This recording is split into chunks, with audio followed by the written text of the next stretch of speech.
Louise-Marie. I was born here in Canada in 1958, actually in Ontario, Toronto. And I had lived there with my family until I was 16.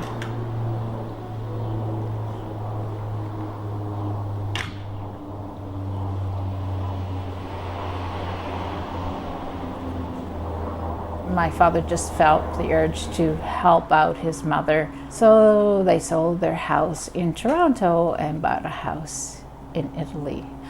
Although my age was a difficult age. 16 is a very difficult age. You are self-conscious of things that now you think they are absurd now, but back then they were very important. I felt out of place and I couldn't take it anymore, and so I had joined a choir. But in 1976 there was a terrible earthquake, and we were called around the world to sing, and this was a way of solidarity towards this part of Italy and helping to reconstruct the area.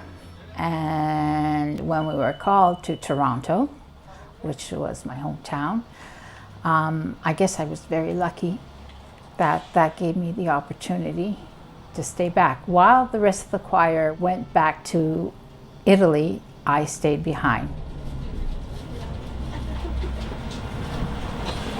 Okay, so we can get off here. Thank you.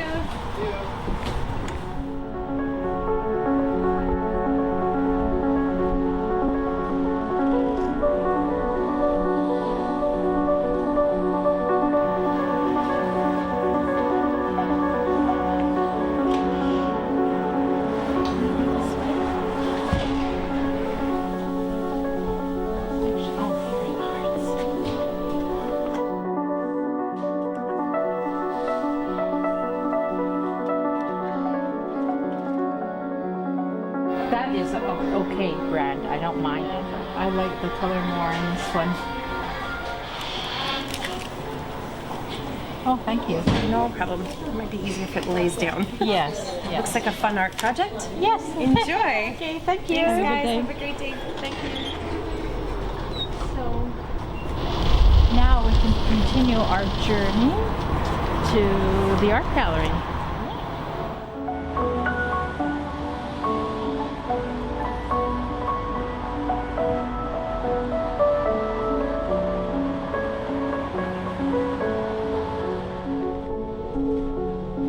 In 1980, I went back to Italy because my dad, he was so insistent in having me back and wishing that I would come back. And so in the end, I thought, well, I did everything I really wanted to do. Let's give it another go. Maybe people have changed. Maybe I've changed.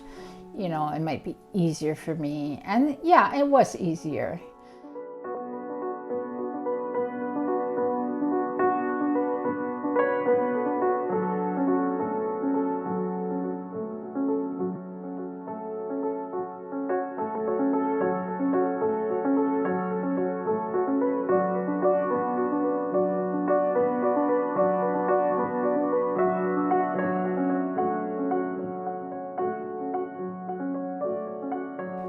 And then I ended up getting married once.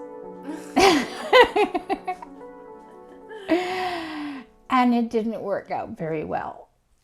So in 1985, I met my second husband, well, my second man that had become my husband.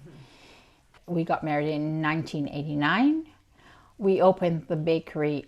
I also found a way of creating through bread dough, and I would make sculptures. Yeah, they wouldn't last very long, but yeah. Instead of going home for lunch, I would have my lunch there and create these sculptures. Yeah.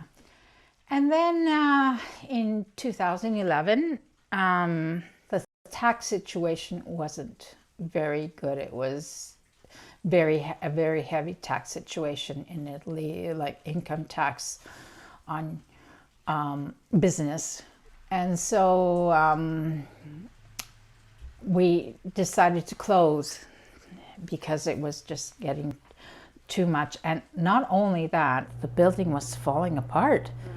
And we were risking to get fined. We were asked if we wanted to buy it, but it would have been way too expensive. We would have had to ask for a mortgage that we would not have been able to finish paying it in our lifetime.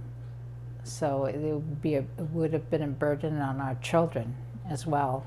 We had no idea that the job market was very bad. It was very hard for me to find a job. I didn't find any job at all. Yes, I think, well, I was going through depression actually after we closed the bakery, because I found myself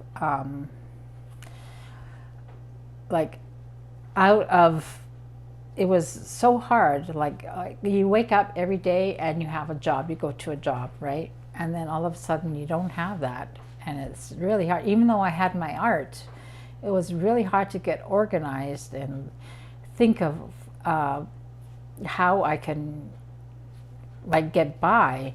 And my son had a hard time finding a job. My daughter did find jobs, but I suggested that she come to Canada because I had made her become a Canadian citizen when she was very little, as I did with her brother, because this is a possibility for Canadians to have their children become Canadian citizens when they were born abroad, even though they were born abroad.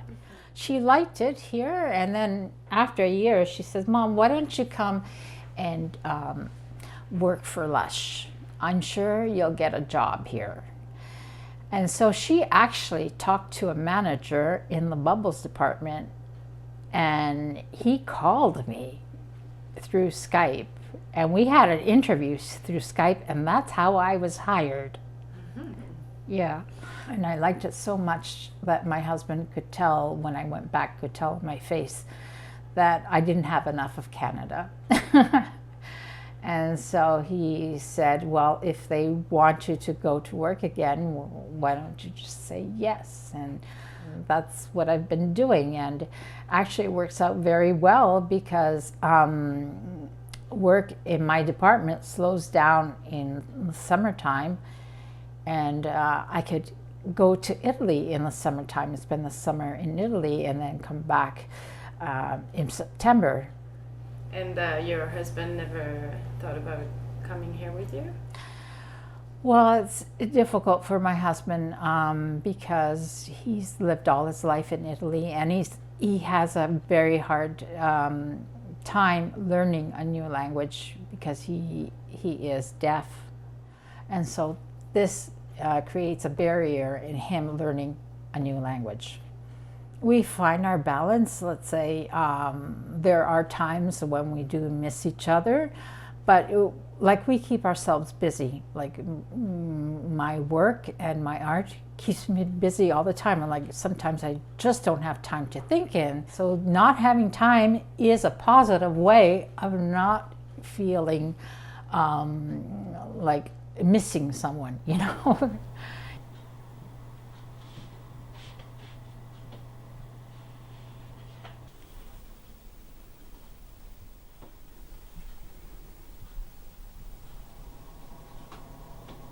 There. That's it.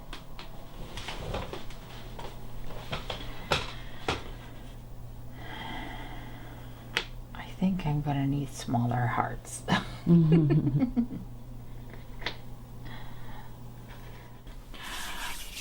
Okay, so I take two kind of equivalent amounts of this clay that I made, and I put them together, and then I just start rotating them and pushing it down until I get more of a twist. And I use mostly the palms of my hand or the sides of my hand. And then when I think I got a good enough twist, I just push it down and then mold a heart into it. And you get these funny little twirls. See? Canada has always been in my heart, as Italy is in my heart. Like I guess I have a big heart for two nations to fit into. So you don't consider yourself more Canadian or more Italian? Or I'm both. I feel both. I do feel very Canadian because people in Italy tell me, you're still very Canadian, you know, like you don't seem very native here in Italy. But they've accepted me. Well, I feel that they accepted me now. Yeah, things have changed, and it might be that I have changed as well.